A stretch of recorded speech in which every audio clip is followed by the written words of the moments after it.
Hey, welcome to the conversation that's as diverse as the dogs that we adore. This is Gun Dogs and Guard Dogs, the ultimate podcast dedicated to talking sense about dogs, with Les Graham and Ross McCarthy. They work with all breeds of dog, but one specialises in gun dogs and the other prefers guard dogs. No flashy trends or social media hype here, just tried and true knowledge that stands the test of time. They bring you valuable insights and honest conversations about the social predator you share your home with. So here we go. About 45 minutes of gun dogs, guard dogs, good dogs, some maybe not so good dogs, and a dash of gossip. We are joined today, Les, by a very special guest. We are joined by David Cavill, who is a consultant to the pet care industry, as well as being an international show judge, founder of the Animal Care College, member of the Royal Kennel Club, former deputy to the chief executive of Battersea. He's the president of the PETbc and publisher of Our Dogs newspaper. So welcome, David. And an all-round good guy. Good to be with you. What an introduction. You've had a very long and varied career in the dog industry by the sounds of it. Yes, it's been fascinating and unexpected.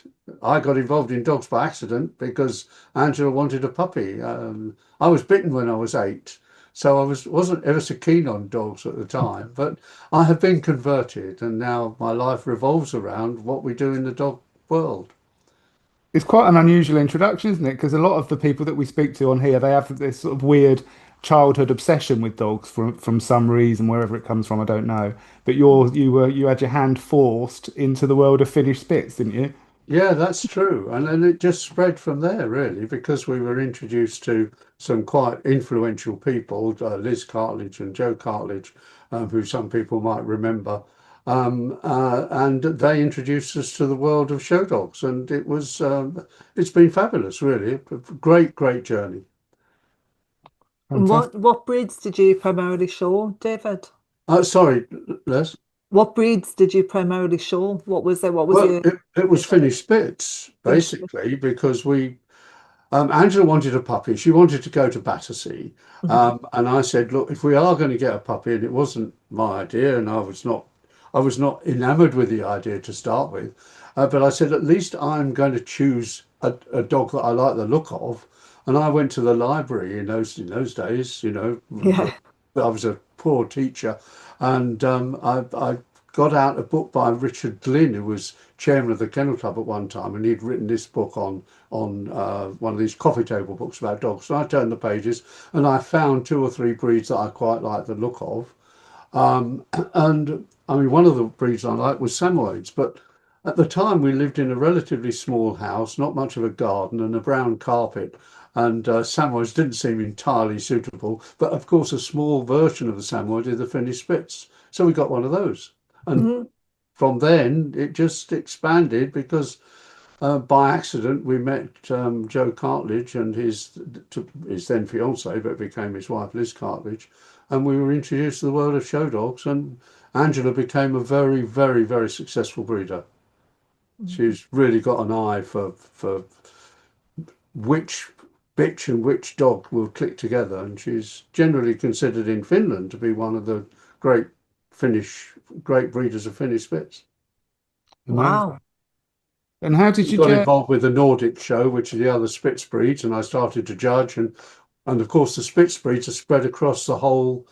I mean, although the Finnish Spitz is in the hound group, the Spitz breeds are also in the utility group and the working group and the pastoral group. And so I got to know people in those groups, and apparently they felt I ought to be judging, so I did. And how did you, because I was just about to ask how you got into judging, but you preempted it. When did you start judging? My first appointment is 1975. Crikey. Guildford show. And that was Finnish Spitz. And I gave tickets in Finnish Spitz, I think in 78. And I gave tickets in Samoyeds, I think 2 or 3 years later. And it just grew from there. And come in 1980, there was a lot of material in both Dog World and Our Dogs about judging, and I'd been a teacher with a special. My specialism was in creating syllabuses, and I'd chaired a committee in a big comprehensive school about developing syllabuses, and I thought, well, there should be a syllabus about judging, so I wrote one and launched the judging diploma in 1980, and that had a terrific impact on the show world. Tremendous. We had 80 or 90 people on the first course, and it grew from there and continued growing until the Kennel Club decided they ought to be having a go at it. And in 1999, 2000, they launched their own course. So that more or less put the kibosh on it. But by that time, I developed other courses in dog training and things with John Fisher, you remember, who wrote our first courses in dog training and canine psychology. So the Animal Care College took on a life of its own, especially with the youth employment, when there was a demand suddenly for young people going into kennels to be trained properly. And of course, kennels tend to be a bit isolated. And in those days, there were very few colleges that were running animal care courses. So, the college expanded on that basis at that stage. And did you have I met practical workshops as well at Battersea at Old Windsor, was it? Did people come there and learn? well, we'd got facilities there that we did and could use, but basically it was all distance learning. We didn't have lessons in those days. There was no sort of video tutorials or anything like that. It was all printed, posted out. Tutors received pages and pages of material by post, marked it and returned it, and kept records. And so it was all very handwritten, hard copy based. But it worked, and some of those people went on to judge all over the world, judge groups at Crufts and Best in Show at Crufts. I mean, it was very successful. I still think it was the best way of learning about judging, because I was very, very proud of it. Mm, mm. No, and I think there's something very special about handwriting your Yes. assignments as well. I think it goes in much deeper and for longer when you handwrite your answers than sit typing it. And I definitely think it's a better way of learning. I think that's right. I mean, I sold the Animal Care College to a small group of colleges, a BSY group, several years ago now. But I'm still involved. I still mark for them, and I do like to get handwritten scripts, because these days, if you get stuff that is typed, you very often people will be copying stuff from Wikipedia or other pieces on the internet. And at one time there was a program. Well, I've still got the program where you could feed typewritten stuff into it, and it would tell you how much was copied. These days now that doesn't work, because you can download stuff from AI, and it's very difficult. But if it's handwritten, even though they might have copied it, at least there is a much more involvement in the material and the knowledge that you are putting forward for your tutor, and I think it's really much better. Mm. And because I've got plagiarism checkers, and you can't use them now because of AI. And I know it was on LinkedIn, a guy ran his own thesis through a plagiarism checker that he'd Yeah, done like 10 years ago, and they said, oh, this is plagiarized. And it wasn't, it yeah, was his official work, but because it'd been on his website, yeah. So it's ChatGPT been had picked trolled up. it. Yeah, it says it was Yeah, yeah, plagiarized. yeah. No, things are changing very, very rapidly indeed. I mean, I've It's not got a lot of time for AI. I use it for uh, fact checking and finding things out. But if you ask it to write anything, if you're a writer, you have a mm, tone, you have a style, and yeah, it's really, really difficult to copy that. it is. And I find as well with on social media, I don't know how much you're on social media, David, but you can see the dog trainers that are using ChatGPT to generate the content, because it's the same old, and it's got Yeah, all of the same bullets, all the same type of words, Yeah. and you just think it's narrowing. I think it's really narrowing the knowledge base because people are using ChatGPT, so it's only trolling the same stuff over and over again, and there's nothing new coming forward. There's no ideas, people's ideas coming forward. We're just regurgitating. I say we, I'm not included in this, just regurgitating the same nonsense over and over again that that's being spouted by something that's trolling systems. I think that's true. There was some research done in Norway where a group of schools issued iPads to young children, 5 and 6, when they were in sort of nursery. And they found that after a very short time, their vocabulary was half that of those children who did not use iPads. And I think that's it's depressing in some ways, but I think it's very important. And I think the idea now that governments are finally cracking down on young people's use of social media, and I would hope of computer generated material is got to be a good thing. Of course, they're miles behind the curve, but what the result will be in the long run, I'm afraid it's very difficult to predict. It is, and I think using iPads and stuff like that in classrooms is really bad. The handwriting is virtually non-existent now. It is. People don't know how to do research anymore. I think I think that's probably true because it's so easy just to pick up press releases. But I mean, for years, because of the costs of print and the establishment of the internet, many newspapers, and of course our dogs is certainly one of them, we make great use of press releases. And we try very much to try and make sure that we've researched them, but it's so easy for newspapers, particularly local newspapers that are under pressure, just to pick up the press releases. So there's been a huge expansion over the past, nearly 50 years now in public relations.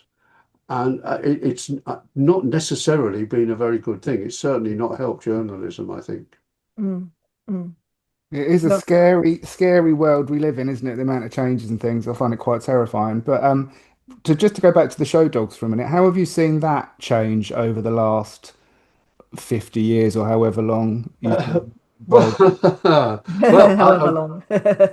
I've been writing about that recently, and of course, there's been a significant change. What people perhaps don't, the reasons for it are actually quite simple, but generally unrecognized. If you've got a few minutes, I can tell you why.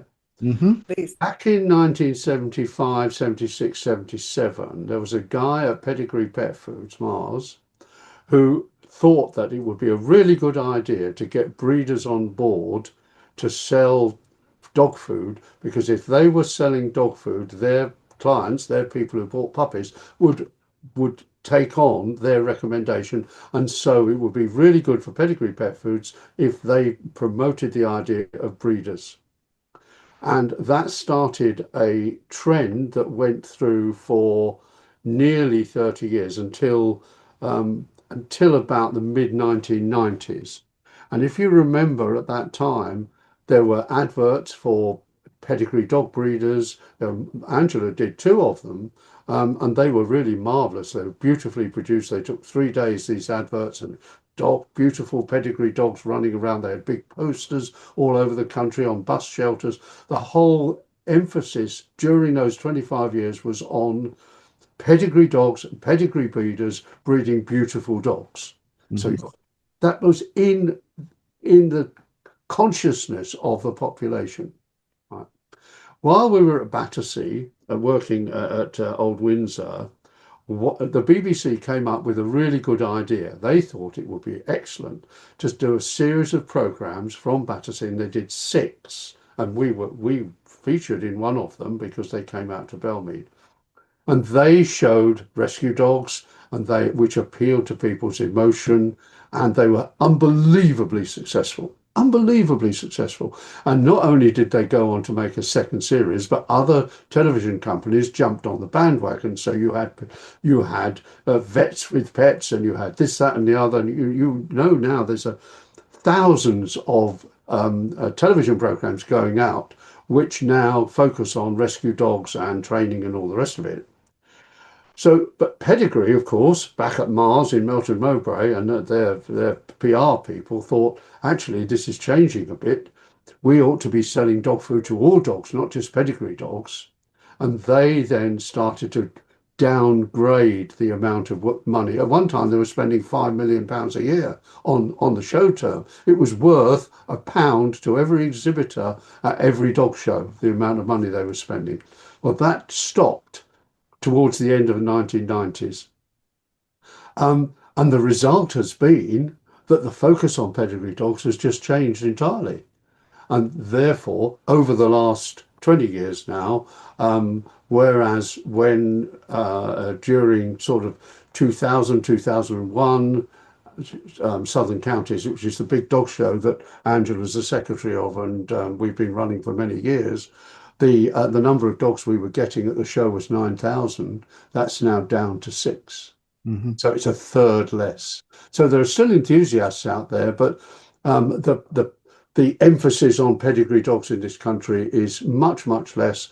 And apart from there was a big spike during COVID, gradually pedigree registrations at the Kennel Club are going down. So the Kennel Club is under some pressure because that's where the money has come from to run the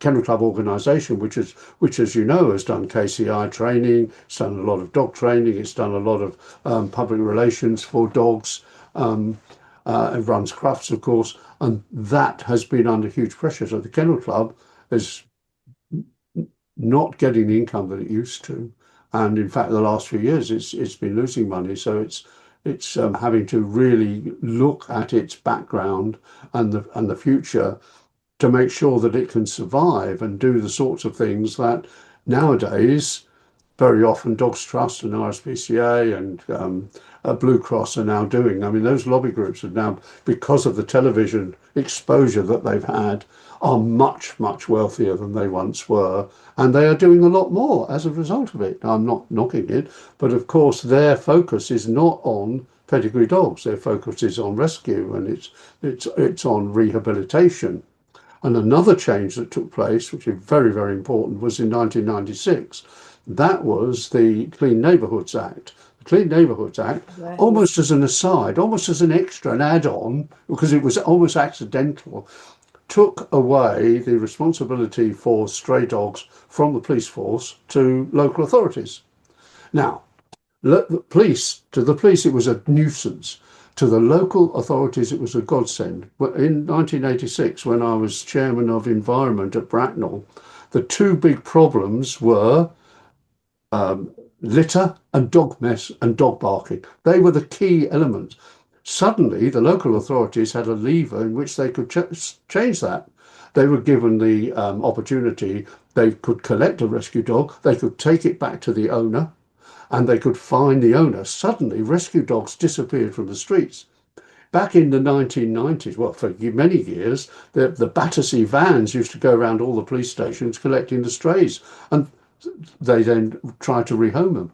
When I was at Battersea, it was a shocking statistic, but when we joined Battersea, they were putting down nearly 90,000 dogs a year. They were putting to sleep 90,000 dogs a year. By the time we'd left, that had dropped to not quite single figures, but not many, relatively. And that was a result of the Clean Neighbourhoods Act. Now, the other problem with that is that people had to take much more responsibility for their dogs, which they did do.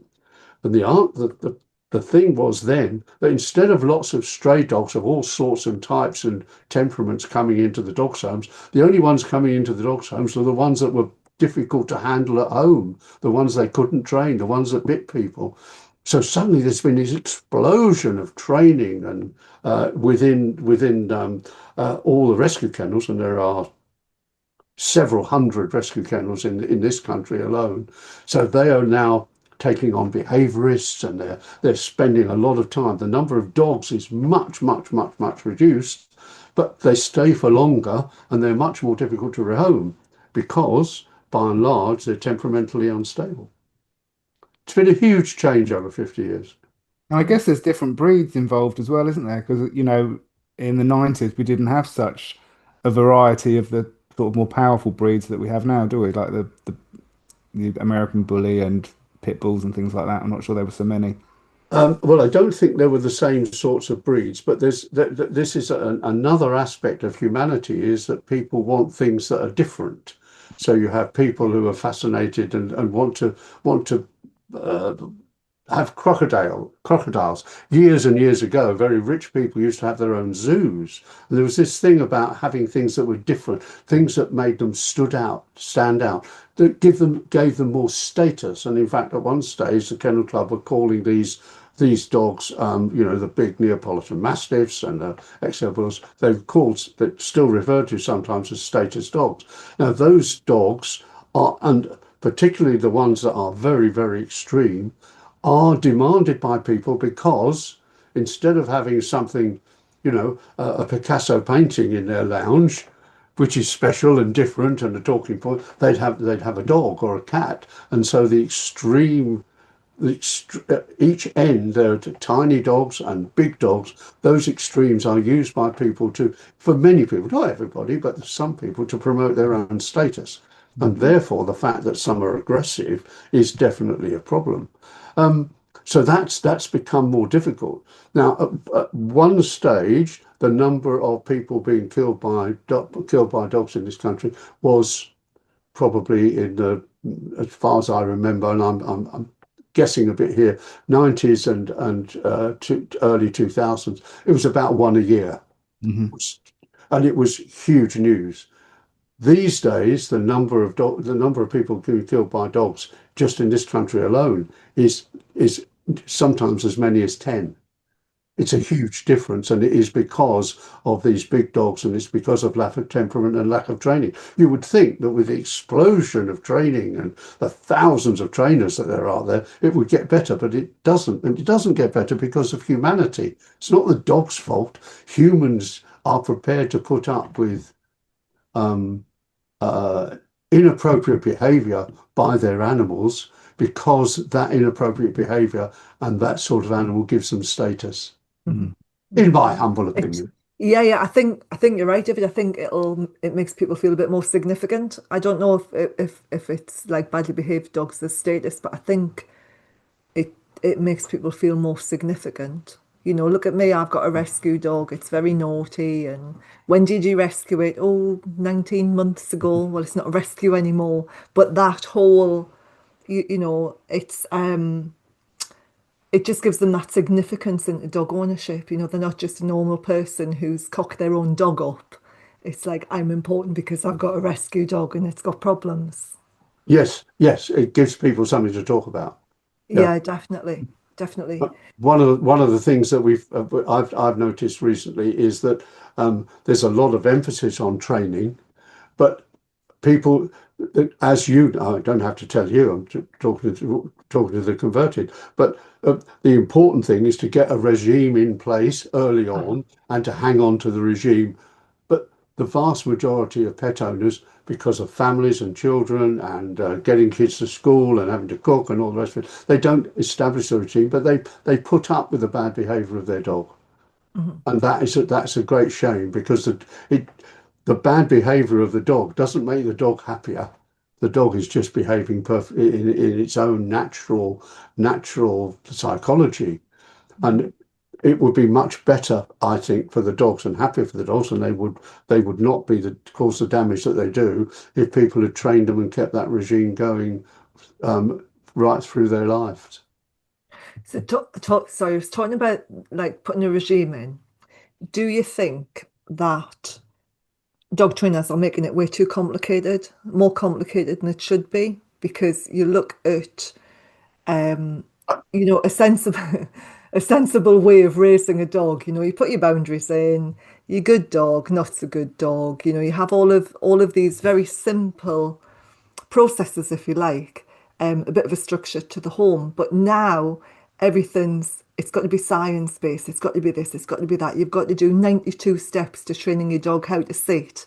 And you have to give it this food and I look at some of the stuff on social media and I think you're making it so difficult for people to just go out and train a sit, because everything's got to be science based. You've got 92 lessons for everything. Do you think that is it these like I'm going to do the bunny rabbit, the rabbit ears. That's showing my age, like the influential dog trainers. So the influencers rather than being influential. I think Makes you're sense. absolutely right. The vast majority of dogs, not every dog, I mean, like some people are evil, some dogs are evil, and they should be put to sleep. I think Yeah. we don't put enough dogs to sleep. In this country, we are too soft-hearted and think that it's much better to try and change their behaviour. It isn't. We have more dogs than we need, and it would Hmm. be much more sensible for the dog in the long run. A dog behaves in its natural way. And if it's evil, it would be better for us if it was just put to sleep. And I really worry about the reason for the rise in dog bites and things is exactly that. So, but for the vast majority of dogs, for 95% of dogs and probably even more, they want to do what you want. They want to be loved by you, by the human. And the best way of doing that is to make sure that they behave properly. And they like doing what they're told. So a simple, basic training is need not be complicated. And it does worry me that it is. In some ways, we have to recognise that our and my generation of people, I'm not a dog trainer. I mean, I can train my dogs. I know the principles. I can make them sit and come and all the rest of it. But I would not pretend to be able to modify the behaviour of dogs. But because there's been so much emphasis on modifying behaviour once a dog has got into bad habits, has generated university courses in animal behaviour, which were almost unknown 30 years Hmm. ago. Hmm. And it's part of the increasing complexity of modern life. I think it's partly tick boxes. I've just been trying to make a change or to upload some material to Company's House. Now, I used to be able to do it quite easily. I've been using computers since 1980. I am not computer illiterate, but Uh-huh. I found it impossible to go through all the stages of some government ID thing and to even be able to upload some simple figures to Company's House. I, Yeah. I've been so frustrated, and it takes hours, and it's unnecessary. I don't know. And I think it's happening at all levels of life. I mean, I'm a local councillor, and we get these suggestions that we bring in this particular set of protocols for behaviour, and I think it's a waste of time. It's a waste of money. We're talking about things that are totally unnecessary. What is it? I used it recently. Committees take minutes and waste hours. Oh, I Yeah, love that. I love that. they definitely do. No, it's changed a lot. I mean, I guess from being involved in the show world, a lot of the dog enthusiasts, people that show their dogs every weekend across all breeds and things, they were and still are, I think, very kind of sensible, practical. They're used to handling their dogs. They're kind of dog people, aren't they? And then I guess we've seen this explosion over the last, I don't know how many years, of the designer mixed breeds, the crossbreeds, more people owning dogs as pets and not so, they want them for their own emotional needs and their own kind of additional support and everything else, as opposed to just having a dog because you want one and you love dogs. Do you know what I mean? No, that is true. And one of the problems has been just over the last few years is that people are much more aware of the science, and they've got this wrong truism in their mind. It's inaccurate, and that is this business of uh, the fact that a crossbred dog is healthier in some ways than a pedigree dog. And this is just simply not true. In fact, recent research has just shown that it is not true. Writing about it very recently. The idea of hybrid vigour is true, but only up to a point. And if you've got two dogs of two different breeds, which have both got innate genetic problems, and you make them together, you are not necessarily getting rid of those genetic problems because of genetics is much more complicated than that. And therefore, a lot now of these crossbred dogs, the cockapoos and all the rest of it, they're exhibiting exactly the same problems as many of the pedigree dogs. The advantage of pedigree dogs is what I try and tell people is that you can control it, you can recognise it, and you can test for it, and you can avoid it. Once you get into the cockapoo and the doggies and all the rest of it, that goes out of the window. You can't do it anymore until those dogs have got a register. Until they are in fact a breed, you cannot test and check to make sure that you are not causing the problem rather than avoiding it. Because I do find it funny when people say I've got a cockapoo and it's not a cocker cross poodle, it's a cockapoo cross cockapoo going back 3 generations, and you think, well, that's a mutt. That's not a cockapoo, because the cockapoo is the cocker cross poodle.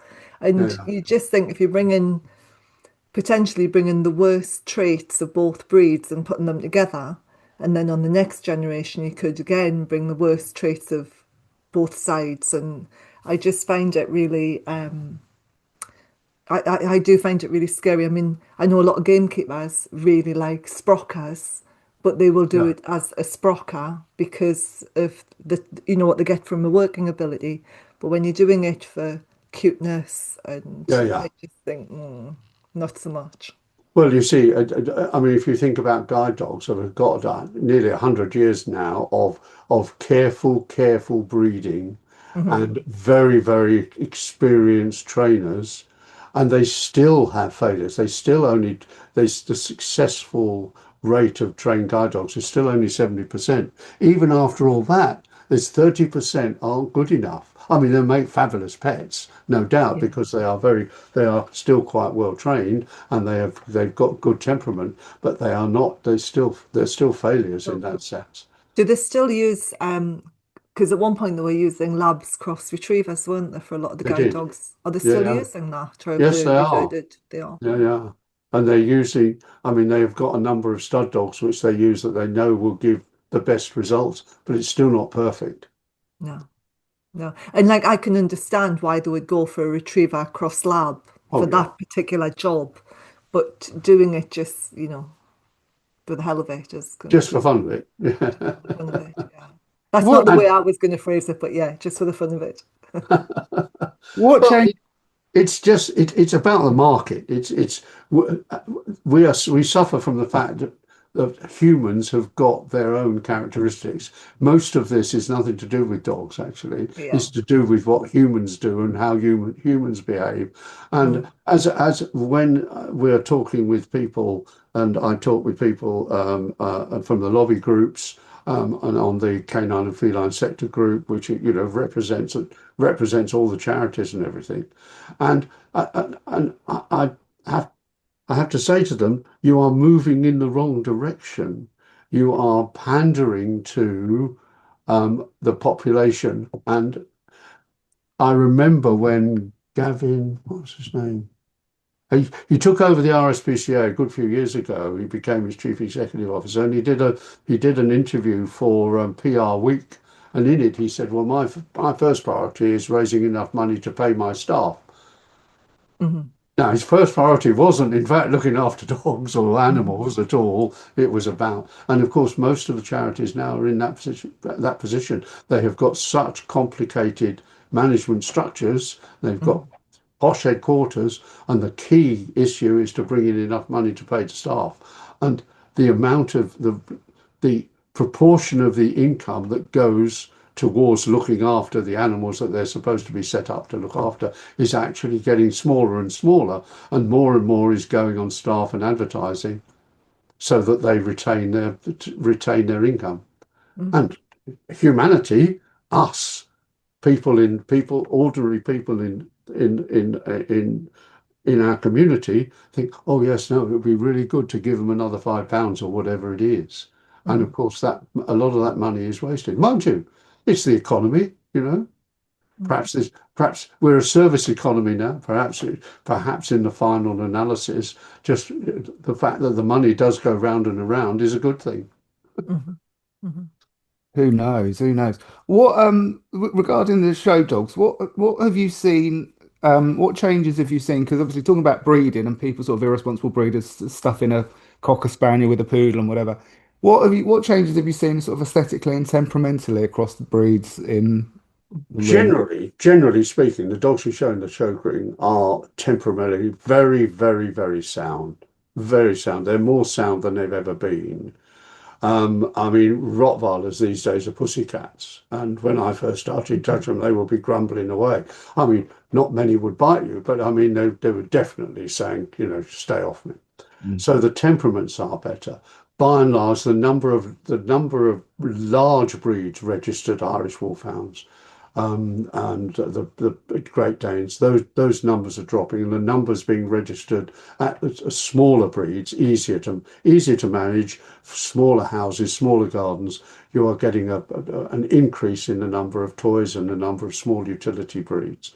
So there has been that change. Labradors, Cocker Spaniels, they stay well up at the top end, and you have fashions, as you did a few years ago, and it's still got to a certain extent for French Bulldogs, for instance. Mm. So French Bulldogs suddenly became hugely popular about 8 years ago, and they climbed nearly to the top of the Kennel Club's list of most popular breeds, and they're back on their way down. But at the moment, that is down to Dachshunds. Dachshund registrations are rocketing, mainly because of the adverts for some health vitality. Is it? They use Dachshunds on the television all the time, and the Dachshunds trotting across the street. So Dachshunds Yeah. are currently very popular. So it's very much society's decisions. And I always say to people that all this is under the radar. It's not legislating against things is really, really almost impossible because it's all underground. When the little 8-year-old girl says, "Daddy, Daddy, I want a puppy. Daddy, Daddy, I want a puppy. I want one of these," Mhm. it's irrelevant where the puppy came from. Trying to control the breeders is not the problem. The problem is controlling the parents, who then will go anywhere to get the Dachshund or the Golden Retriever or the Cocker Spaniel that the little girl or the little boy wants. And they don't. They will. They're not interested in what Dogs Trust say about choosing a dog very carefully and training it properly. They're not interested in what the Kennel Club say or anything else. They're only interested in fulfilling the needs of their child. The child. So they go for that, and so if it's a background breeder round the corner or somebody in a pub, it doesn't matter as long as they've got what they want. So targeting the breeders, which is the way, which is and show dogs, which is the sort of low hanging fruit because you know where they are and you can get at them, is absolutely pointless in my view. It will not make a scrap. Well, it hasn't made a scrap of difference. All these laws about the first Dog Breeding Act came out in the 70s. There have been 5 attempts to improve it in the meantime, and it's not made a scrap of difference. Those dog breeders are still out there, and as soon as you put in a series of laws, people ignore them because Daddy, Daddy, I want a puppy. No, you're And right. Daddy doesn't care. Daddy doesn't care about breaking the law. No, no. I can remember seeing a puppy years ago. I don't know if you can remember it, Ross. And I went to see this little Bernese Mountain puppy. And it was so badly bred. I mean, its eyes were pointing in different directions. You just looked at it and went craggy. And it was quite aggressive. I mean, it was only about 11, 12 weeks and it was really going for them. And in the end, I said, why this breed? It's a really big dog, it's really hairy. And she went into the bedroom and brought back a cuddly toy of a Bernese Mountain Dog, and her daughter wanted a real one. Yeah. That was it. It When you was. get your own house, darling, you can do what you want. That's what I got told. You might want a Bernese Mountain Dog or a German Shepherd, but you've got to wait until you buy your Yeah, it own. was it was absolutely jaw-dropping. It was jaw-dropping. Yeah. Yeah. Do you No. think, David, with the like with your experience within the kennel club and the breeding world and everything else, is there anything that you think can be done to improve or to change this horrific kind of backyard breeder nightmare, people churning out dogs? Or are we The just only, the only thing that stands any chance is if you were able to bring into schools a proper animal care section, Mhm. which would be really hard to do because Daddy will not ignore his little girl, however much education he's need. But the focus has always been on what I call this low-hanging fruit, which is not working. It hasn't worked. It's made, in some ways, perhaps made things worse. But it is about education. It is about making sure all that goes into schools and into children's minds early on, that it's not just about training out, it's about training people. It's about training ordinary people to be responsible and respectful. We've done it with smoking, but smoking's easy because it's out people, it's a public activity. Mhm. So you can say you are breaking the law because you are smoking and everybody can see it. If you're dog breeding, that's in somebody's backyard or cupboard. And that's much, much more difficult. So I don't know really the answer except increased education. I think it's got to be education. I think it's the only way forward, isn't it? Because you can get a bigger stick, but you've got to catch them first. Yeah. Yeah, and we are able to change things through education. We're seeing an improvement in this country for maths and science because the government focused on maths and science in the early years. Mm. Now, that means something else has got to be dropped. You can't do it all. It's a very tricky tightrope. Mhm. Wow. gloomy, isn't it? It's all gloomy. Well, no, it's not gloomy. We're here. People are, by and large, although the age at which people are dying is dropping very slightly in the UK and Europe, by and large, we're all much healthier than we used to be. Mhm. Um, and there's always gloom. There's always gloom among many philosophers about the future. So, there was one guy early back in the 70s that was predicting that England would be destroyed by the year 2025, and here we are, still working. But you've got to trust governments eventually to try and nudge you in the right direction.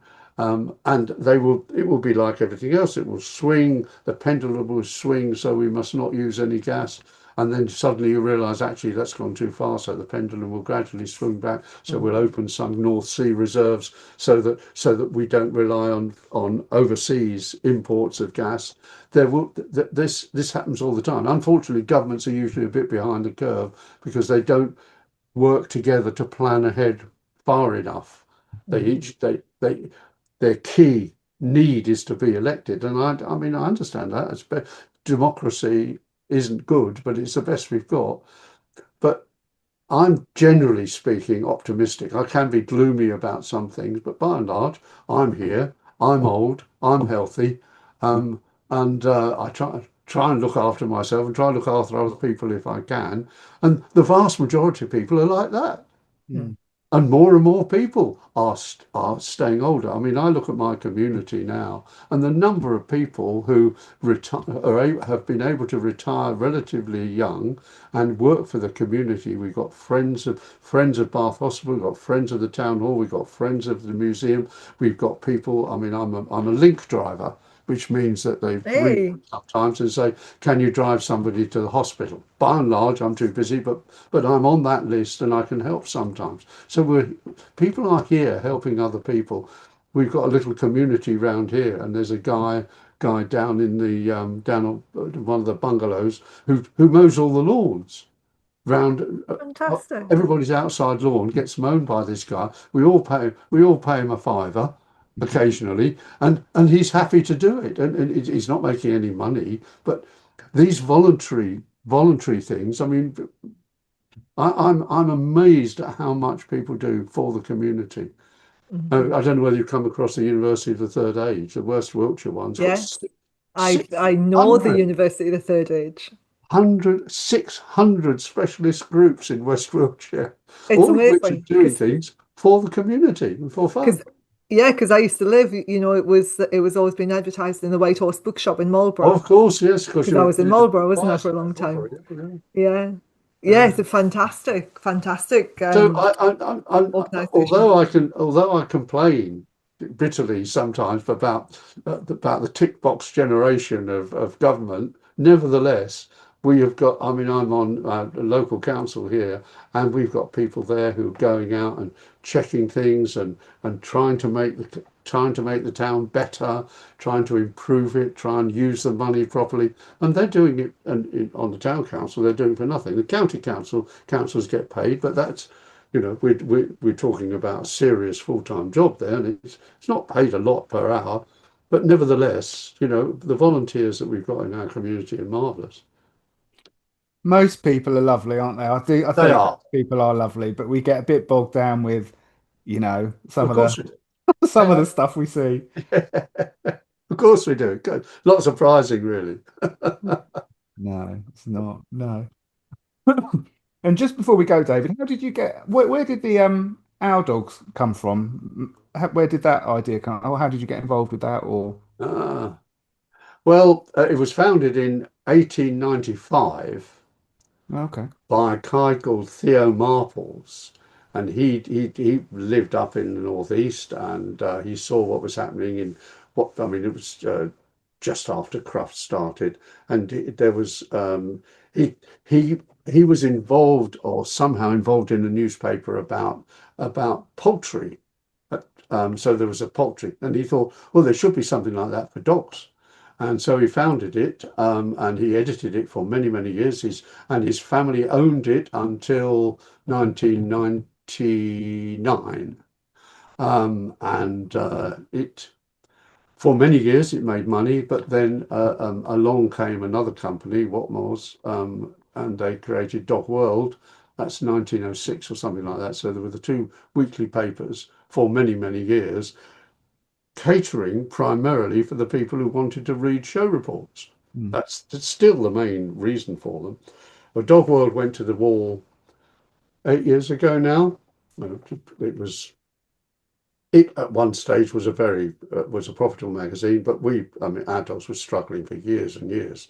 And when I had and I was writing for it, I got to know Richard Marples as the grandson of Theo, or may have been the great grandson, I don't know, quite well in the 80s. And I'd started the Animal Care College, and I was young and enthusiastic, and I started writing for our dogs at that stage, and we created what was called Super Dogs 83. In 1983, we had this, like Discover Dogs is now, but just a standalone. Well, it lost money, so we didn't do it again, but nevertheless, it meant that I was quite well known. I got to know Vince Hogan and Bill Moores very well. And when at one stage I said to Richard, look, when you want to retire, I'd be interested in taking it on, not realizing that it owed hundreds of thousands of pounds at that stage. But in the end, because it owed so much money to the printing company, Richard let the printers take it over, and they made an effort for it to be profitable, and that failed. So come 1999, because I made it clear, and Vince Hogan too, we'd made it clear we'd be interested. They offered it to me for not very much, and so I bought it. And I can't tell you how much money I've put into it, and other people have put into it since, but it's got its head above water now, which is a good thing, because Dog World went, and well, none of us I mean, we pay our staff, of course, but by and large, it's a hobby more than it is a profitable enterprise. But we love it, and it is loved by the community. yeah, But they don't want to pay for it, and now we've got Facebook and all the other things coming on board. which have been hugely damaging to sales over the last few years. We're struggling. There's no doubt about that, but we have got our head above water, so we're still managing. But the prices had to go up because, and particularly at the moment, the government has put huge amounts of extra money, national insurance and minimum wage have all increased our costs, and at the same time everybody else is under pressure, so they're reducing their expenditure. So we're between a rock and a hard place, there's no doubt. But we'll struggle to survive. We will do it until we pop our clogs, presumably. No, it's important, isn't it? It's important for the community, really. I think it's very important. Yeah. And we call the columnists. I mean, I'm one of the. We've got about 10, 12 regular writers, and we all get good responses. People write to us and say, "Well, we don't agree with what you said there, and you should think of doing something else." And people write and say, "Well, why don't you cover so and so?" So it gives us grist to our mill. So people are out there reading it. Yeah, That's great. brilliant. Really good. Well, thank you very much, David, for an absolutely fascinating little trip down memory lane. It's been an absolute pleasure. It was wonderful. Thank you, David. Thanks for listening. It's not just gun dogs and not just guard dogs, but all things canine, as we hope you have discovered. Please like, share and subscribe and help us spread a bit of common sense back into dog ownership. And a review wouldn't go amiss either. Catch up with Lez and Ross again in about 14 days for more canine conversations. Until next time, stay well and enjoy your dogs. Any dog-related questions or topics, just drop an email to talk@cfba.uk or message us via facebook.com/Gun Dogs and Guard Dogs podcast.